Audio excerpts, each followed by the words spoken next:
أنفسنا ومن سيئات أعمالنا من يهد الله فلا مضل له ومن يضلل فلا هادي له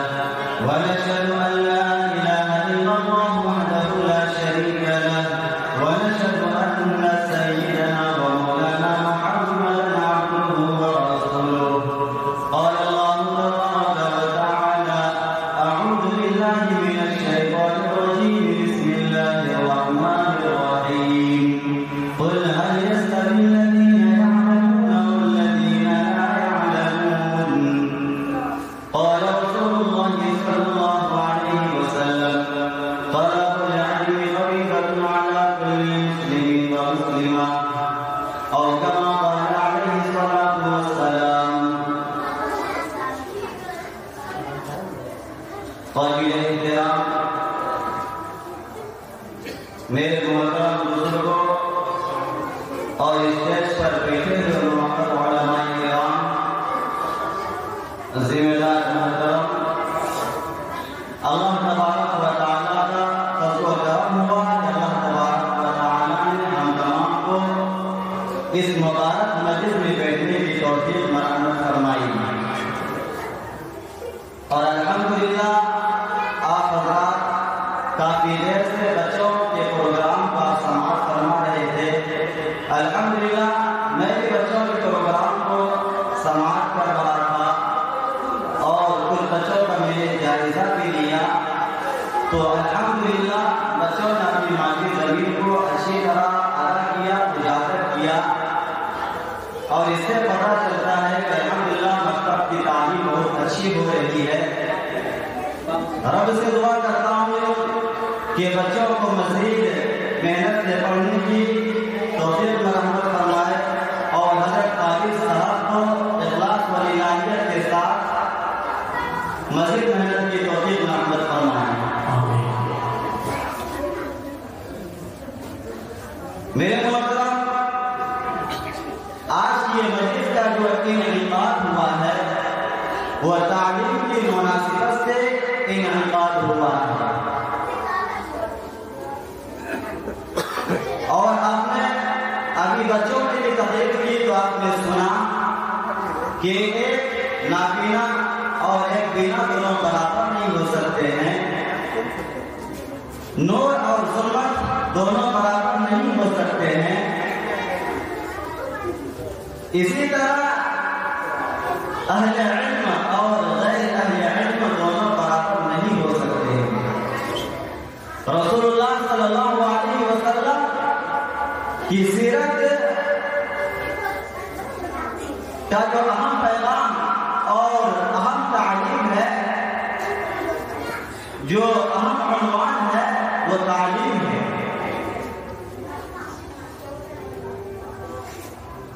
چند باتوں تو میں آپ سے کہہ دیتا ہوں کیونکہ ہمارے دوسرے علماء کرام کی موجودہ وقت بھی کافی ہو چکا ہے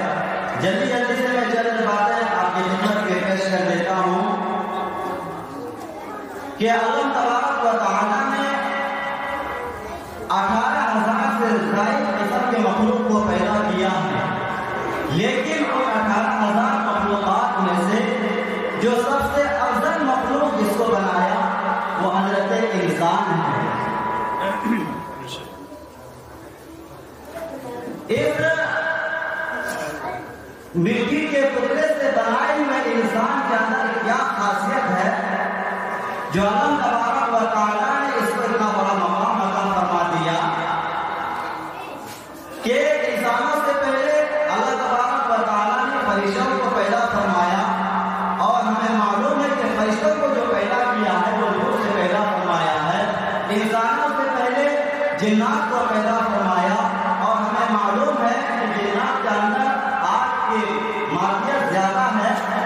اس کے بعد تیسرے نمبر پر انسان کو جو پیدا کیا اللہ تبارک و تعالیٰ نے مٹی سے پیدا فرمایا ہے اور اس کی دنیا میں کوئی حیثیت کوئی وقت نہیں ہے لیکن اس کے باوجود اللہ تبارک و تعالیٰ نے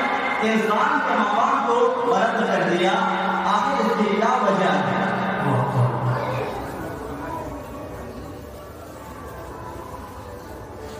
سرخات کے پر اس کہ مٹی سے بنائے ہوئے انسان کے اندر کیا خاصیت ہے کہ اللہ تبارک و تعالیٰ نے ان کو اونچا مقام کر دیا؟ تو میں مختصر لفظوں میں اس واقعے کی طرف اشارہ کرتا ہوں جس کی وجہ سے اللہ تبارک و تعالیٰ نے انسان کو اشرف بنا دیا، ان کے مقام کو اونچا کر دیا۔ جب اللہ تبارک و تعالیٰ نے انسانوں کو پیدا کرنے کا ارادہ کیا تو فرشتوں سے مخاطب ہو کر اللہ تبارک و تعالیٰ نے فرمایا کہ میں ایک مخلوق کو پیدا کرنے جا رہا ہوں۔ تو فرشتوں کے من اور ذہن میں باتیں چلنے لگی کہ وہ جو مخلوق آئے گی، اللہ تبارک و تعالیٰ جس مخلوق کو پیدا کریں گے وہ آ کر کیا کام کریں گے؟ ہم تو اللہ تبارک و تعالیٰ کی عبادت کر رہے ہیں، ہم اللہ تبارک و تعالیٰ کی بندگی کر رہے ہیں، تسبیح بیان کر رہے ہیں، وہ مخلوق جو آئے گی اس کا کام کیا ہوگا؟ یہ فرشتوں کے ذہن میں باتیں چل رہی تھی۔ اللہ تبارک و تعالیٰ سے سوال کیا، یا اللہ ہم تو آپ کی عبادت اور بندگی کر رہے ہیں، آپ جو ایک مخلوق کو پیدا کرنے والے ہیں ان کا قیام کیا ہوگا؟ ہمیں وہ مقصد سمجھ میں نہیں آتا کہ آخر ان کا کام کیا ہوگا۔ تو اللہ تبارک و تعالیٰ نے فرشتوں کو جواب دیا کہ اللہ تعالیٰ ہماری شکریہ کہ وہ دنیا میں آ کر اچھے کام بھی کرے گی اور برے کام بھی کرے گی، دنیا کو صاف ستھرا بھی رکھے گی اور خون خرابہ بھی کرے گی، فساد بھی مچائے گی۔ تو فوراً فرشتوں نے کہا کہ یا اللہ آپ ایسی مخلوق کو کیوں پیدا کرنا چاہتے ہیں جو زمین میں فساد مچائے، جو آپ کی نافرمانی کرے، آپ کی اطاعت نہ کرے، دنیا میں گندگی پھیلائے اور دنیا میں آ کر خون خرابہ کرے؟ آپ ایسی مخلوق کو کیوں پیدا کرنا چاہتے ہیں؟ باقی بات رہی عبادت کی اور بندگی کی، تو ہم کہ ہم آپ کی عبادت کرتے ہیں، ہم آپ کی بندگی کرتے ہیں، ہم آپ کی اطاعت کرتے ہیں، ہم آپ کی تعریف اور تقدیس بیان کرتے ہیں، تو پھر دوسرے مخلوق کو پیدا کرنے کی کیا ضرورت ہے؟ تو اللہ تبارک و تعالیٰ نے فرشتوں کو جواب دیا کہ انی لا اعلم ما لا تعلمون، جو میں جانتا ہوں یہ فرشتوں تم نہیں جانتے ہو، جو میں جانتا ہوں تم نہیں جانتے ہو۔ الغرض اللہ تبارک و تعالیٰ نے آدم علیہ السلام کے اندر روح ڈال دی۔ اللہ تبارک و تعالیٰ نے آدم علیہ السلام کو پیدا فرما دیا اور دنیا کے اندر جتنی چیزیں پائی جاتی ہیں تمام چیزوں کا علم اللہ تبارک و تعالیٰ نے حضرت ابراہیم حضرت آدم علیہ السلام کو سکھا دیا۔ جب دنیا میں پائی جانے والی تمام چیزوں کے ناموں کو سکھا دیا گیا، بتا دیا گیا، علم دے دیا گیا، تو فرشتوں کو بلایا اور بلانے کے بعد حضرت آدم علیہ السلام کے سامنے فرشتوں نے کہا کہ دنیا میں جو چیزیں پائی جاتی تھی جس کا علم حضرت آدم کو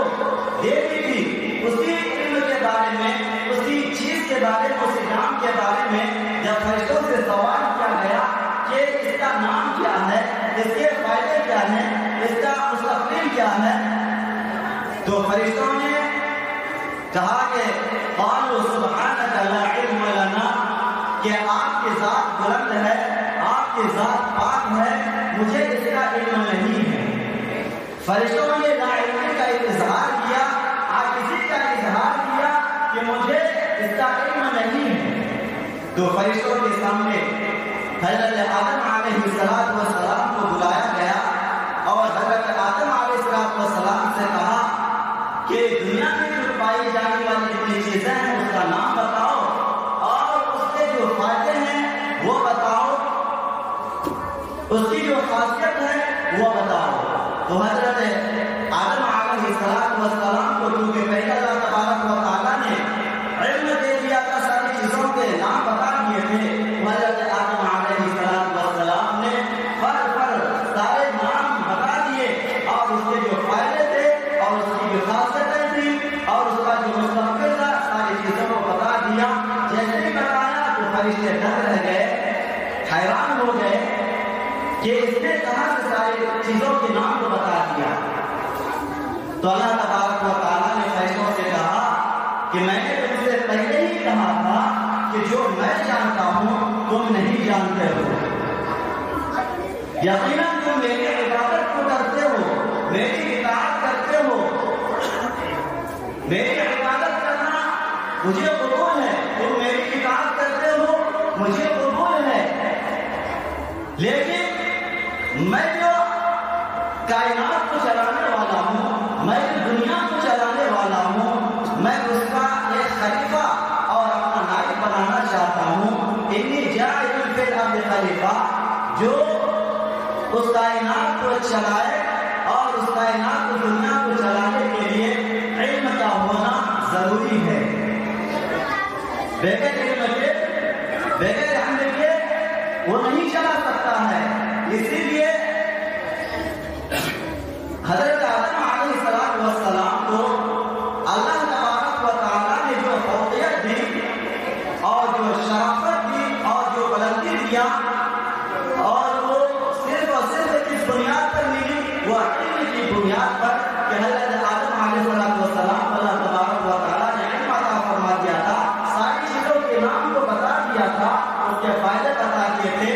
تو علم کی بنیاد پر حضرت آدم علیہ السلام کو بلندی ملی, فوقیت ملی, اور سارے مخلوق سے سب سے افضل بتایا.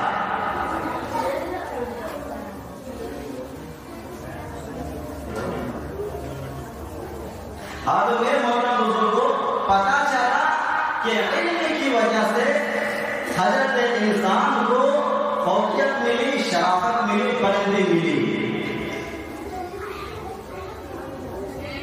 تو ہمیں بھی چاہیے کہ ہم اپنی اولاد کو دین کی تعلیم دیں, قرآن کی تعلیم سے جوڑیں, قرآن کی تعلیم سے آراستہ کریں. اگر ہم نے اپنے بچوں کو دین کی تعلیم نہ دی,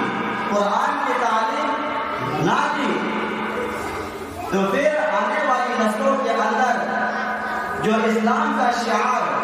اور اسلام کے اخلاق اور اسلام کے جو اطوار اور اسلام کے جو تخصص ہونی چاہیے وہ ہمیں دیکھنے کو نہیں ملے گا.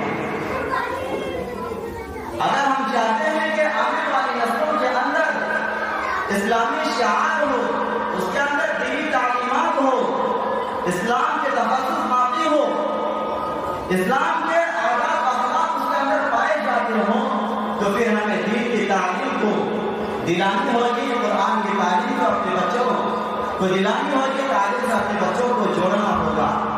میرے محترم لوگوں, صحابہ رضی اللہ تعالیٰ عنہ صحابہ نہیں تھے, پہلے وہ شرک میں مبتلا تھے, لیکن جب اللہ کے رسول صلی اللہ علیہ وسلم جزیرۃ العرب ایسی جگہ پر اللہ تبارک و تعالیٰ نے بھیجا جہاں ہر گناہ ہوتا تھا, کوئی گناہ ایسا نہیں تھا کہ وہ جہاں نہ ہوتا ہو, ہر گناہ ہوتا تھا. ایسی جگہ پر اللہ تبارک و تعالیٰ نے حضرت محمد مصطفیٰ صلی اللہ علیہ وسلم کو مبعوث فرمایا. اور جب آپ نے لوگوں کو تعلیم دی تو سب سے پہلے یہ جا کر نہیں کہا کہ چوری کرنا غلط ہے, چوری کرنا برا ہے, جمعہ خوری کرنا برا ہے, بلکہ جا کر پہلے سب سے پہلے جو لوگوں سے ملا ان کی دعوت کی ہے وہ اقرا کی تعلیم حاصل کرو, تعلیم حاصل کرو, ایجوکیشن کو حاصل کرو. تو صحابہ رضی اللہ تعالیٰ عنہ نے قرآن کے علوم کو حاصل کیا, قرآن سے تعلق جوڑا, تو پھر وہ دنیا والوں کے لیے رہنما بن گئے.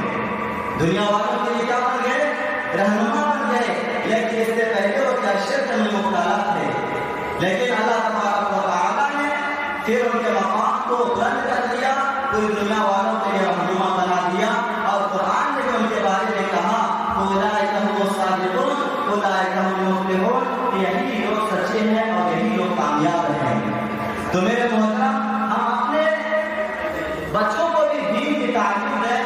قرآن کی تعلیم دیں, اور اپنے بچیوں کو بھی ہم قرآن کی تعلیم دیں, دینی تعلیم دیں. کیونکہ اتنا دین کی تعلیم کو حاصل کرنا بچوں کے لیے ضروری ہے, اتنا بچیوں کے لیے عورتوں کے لیے بھی ضروری ہے، اور جتنا کہ شریعت کے قانون پر عمل کرنا مردوں کے لیے ضروری ہے اتنا ہی عورتوں کے لیے بھی ضروری ہے، جتنا کہ زکات ہر جس قوم نے تعلیم کو حاصل کیا وہ قوم گندگیوں سے اور برائیوں سے نکل گئی، اور جس قوم نے تعلیم کو چھوڑ دیا، دوری اختیار کر لی، وہ قوم برائی میں گندگی میں پھنس گئی۔ اسی لیے ہمیں چاہیے کہ ہم دینی تعلیم کو مضبوطی سے پکڑیں، اپنے بچوں کو دینی تعلیم سے آراستہ کریں۔ اللہ تبارک و تعالی ہم تمام مسلمانوں کو کہنے